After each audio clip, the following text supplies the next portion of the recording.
James Wellington, CEO of a financial empire worth $800 million, was leaving the Savoy Grill when a 12-year-old boy approached with the courage of desperation. "Excuse me, sir," he said with a trembling voice. "Can I work for a sandwich? I haven't eaten for 2 days." James stopped dead in his tracks. In 40 years of life, no one had ever made such a simple yet devastating request. What happened after that moment changed not only the boy's life, but revealed a secret that James had hidden for 20 years. A story that proves how sometimes a sandwich can be worth more than an empire.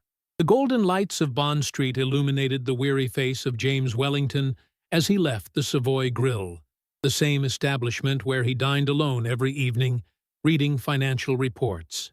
It was December 15th. London was dressed for Christmas. But for James, it was just another day in the emptiness of his perfect existence. At 40, James possessed everything society considered success.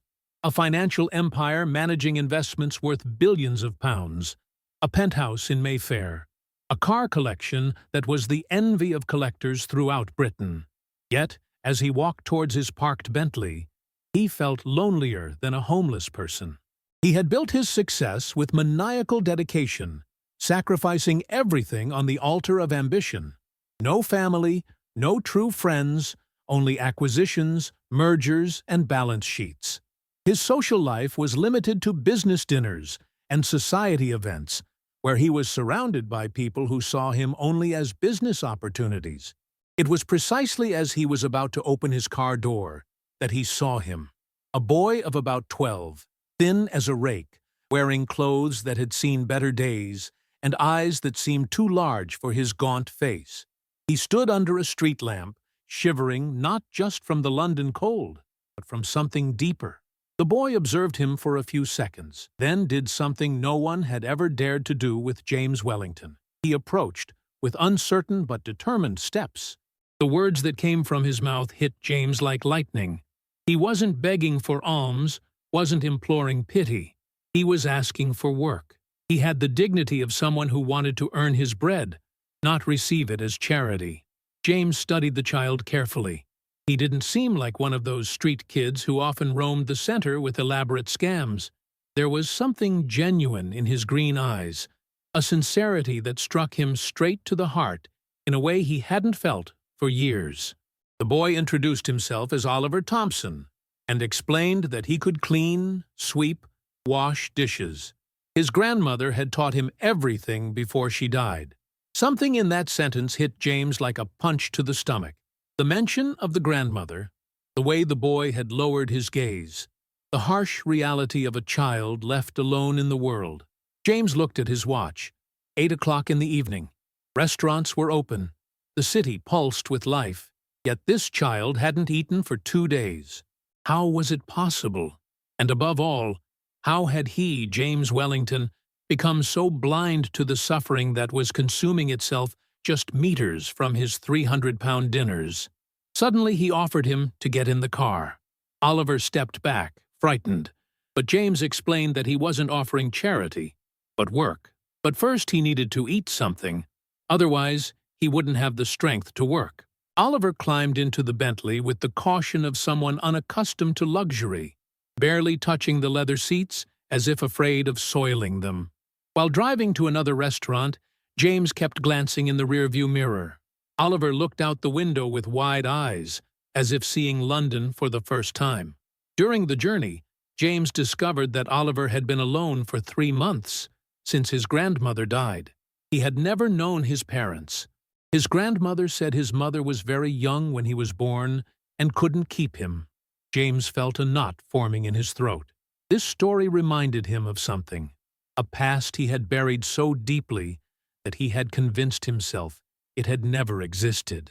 But now, looking at this boy who had the courage to ask him for work instead of alms, that past was beginning to resurface with devastating force. They arrived at the George Inn, a less elegant place than James's usual choice, but with a family atmosphere that seemed more appropriate for the situation. While Oliver shyly ordered fish and chips, James couldn't stop observing him. There was something familiar about that face, something that went beyond simple compassion. And the more he looked at him, the more a terrible suspicion began to form in his mind. While Oliver devoured the fish and chips with heartbreaking voracity, James couldn't take his eyes off him. Every gesture, every expression seemed to awaken memories buried 20 years earlier. James began asking questions about the grandmother. Margaret Thompson, Whitechapel Road, a small but clean house.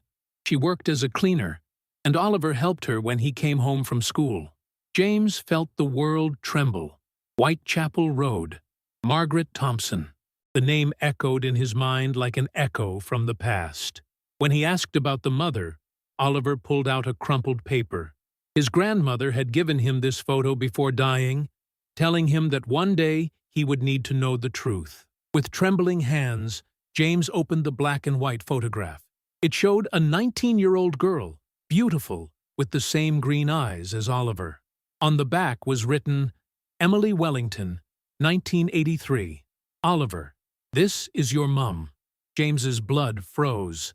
Emily Wellington, his sister. The sister he had lost 20 years earlier when she became pregnant, and their parents threw her out. Emily, who disappeared one night to protect the baby. For 20 years, James had searched for her everywhere. And now, sitting in front of him, was his nephew. Oliver continued telling how grandmother said Emily was brave, that she had left the family to protect him. She died when he was 3 in a car accident. James felt tears falling. Emily was dead. He had never been able to ask her forgiveness for not defending her. Oliver, seeing the tears, asked worriedly if he was all right. James looked into his eyes, the same green eyes as Emily, and made the most important decision of his life. He revealed that Emily was also his sister. Oliver was his nephew. The silence was deafening. When Oliver whispered, "Uncle," James nodded, explaining that he was there to make up for 20 years of mistakes.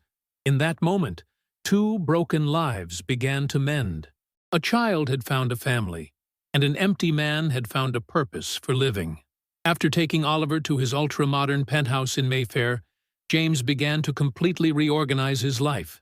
The boy needed everything: clothes, medical care, school. But above all, he needed love, not duty. The first obstacle came when James tried to enroll Oliver in a private school in the area.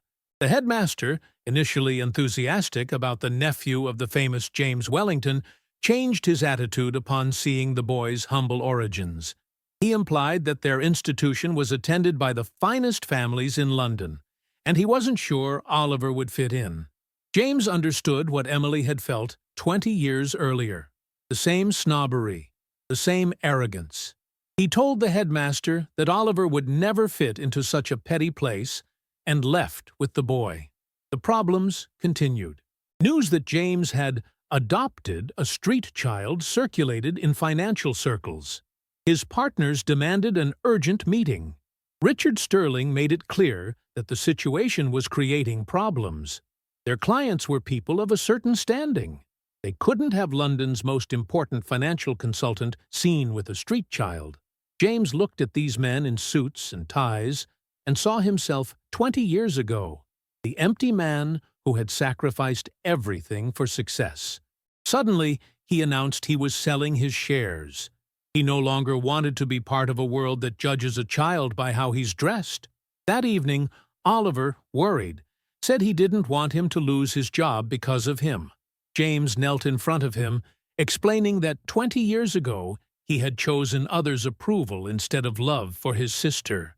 He wouldn't make the same mistake again. Oliver was the most important thing that had ever happened to him. For the first time in 20 years, James fell asleep, smiling. He had lost a financial empire, but had recovered his soul. 3 months later, James and Oliver were living in a cozy house in Notting Hill, with a garden where Oliver could play. The boy attended a state school where he excelled in his studies, and James had opened a small consultancy to help small businesses. One evening, while doing homework together, Oliver asked why James had never had a family of his own. James admitted he had been afraid after what happened with Emily. He had focused only on work. thinking money could fill the void. Oliver observed that he now understood that the void can only be filled with love. It was during this period that James met Sarah, a teacher at Oliver's school. During a parent-teacher conference, she noticed the boys' extraordinary maturity. James told her their story, and Sarah was moved. She too had grown up in a difficult family and had chosen teaching to make a difference. A gentle relationship began.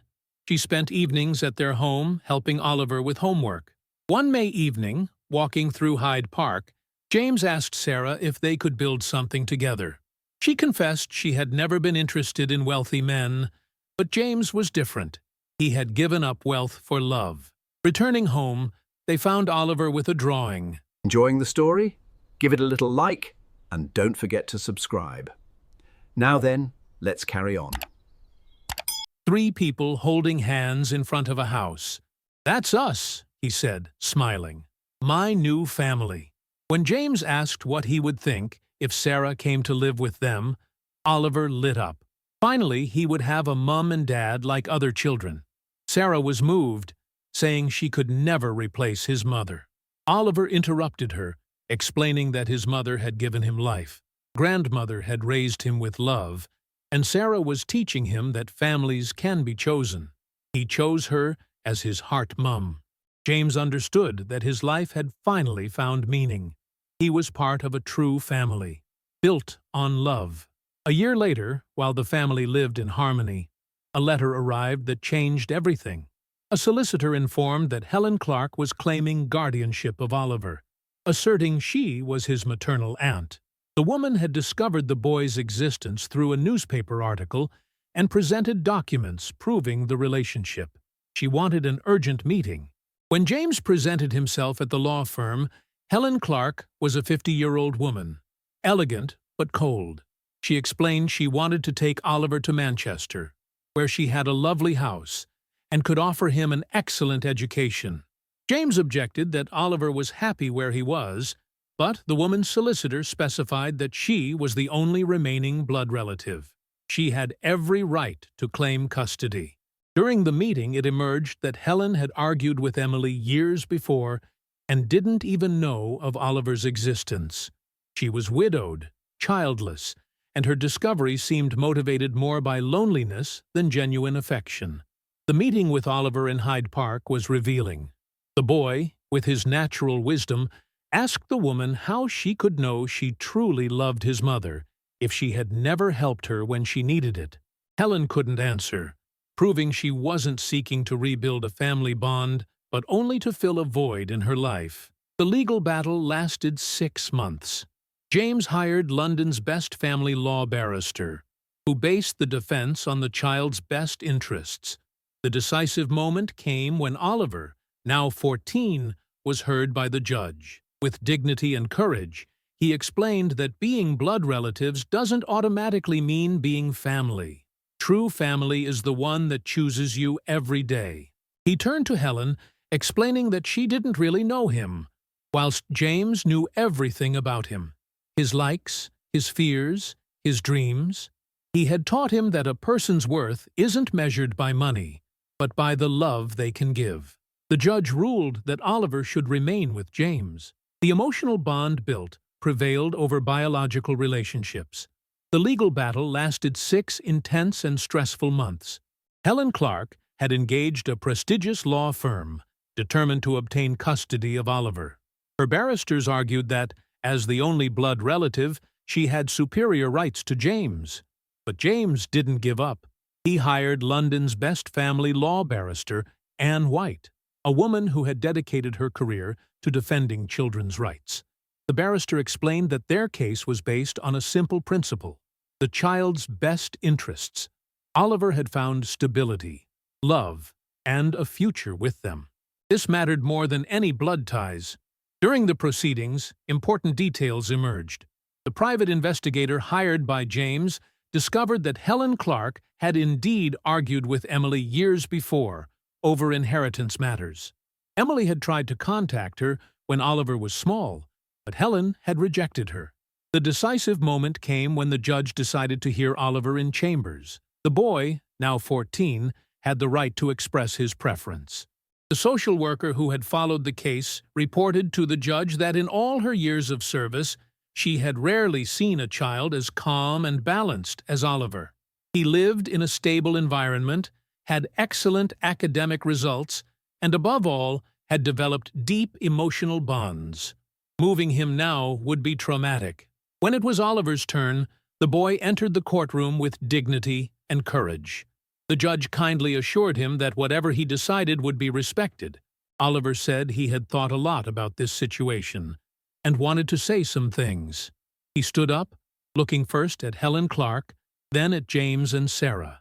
He explained that Mrs. Clark said she was his aunt, and that was probably true. But being blood relatives didn't automatically mean being family. His mother Emily was blood-related to her parents, but they threw her out when she needed help. He was blood-related to Mrs. Clark, but she didn't help her when she was in difficulty. Oliver continued, saying he had learned that true family is the one that chooses you every day. Uncle James had chosen him when he was a hungry child on the street. Sarah had chosen him when she decided to love him like a son. They had taught him what it meant to have a home, not just a place to sleep. He turned to Helen Clark, explaining that she said she loved him, but she didn't know him. She didn't know he hated Brussels sprouts, but loved adventure books. She didn't know he had nightmares when it rained heavily because it reminded him of the night grandmother died. She didn't know his dream was to become a computer engineer to help other children like him. Then he turned to James. Uncle James knew all these things. He knew when he needed to be hugged and when he needed space. He knew he was proud of his humble origins and had never made him feel different. He had taught him that a person's worth isn't measured by the money they have, but by the love they can give. Tears flowed down the faces of many people present in the courtroom. Oliver concluded by saying that if he could choose, he chose to stay with his true family, the one that had chosen him and continued to choose him every day. The judge took a recess for reflection. When he returned, his decision was clear and final. After examining all elements of the case and hearing the minor's wishes, he ruled that Oliver Thompson would remain under James Wellington's guardianship. The emotional bond built over those years and the minor's emotional stability were elements that prevailed over mere biological relationships. The courtroom erupted in spontaneous applause. Oliver ran to embrace James and Sarah, while Helen Clark left quietly, apparently more relieved than disappointed. 3 months later, in an intimate ceremony in their garden, James and Sarah married. Oliver was their best man, proud to wear the first dinner jacket of his life. During the reception, a local journalist asked James how he felt. James replied that 5 years earlier, he was a rich but empty man. He had everything money could buy, but he didn't have a family. Now he had less money, but he had the most precious riches in the world, his wife's love and the joy of being a father.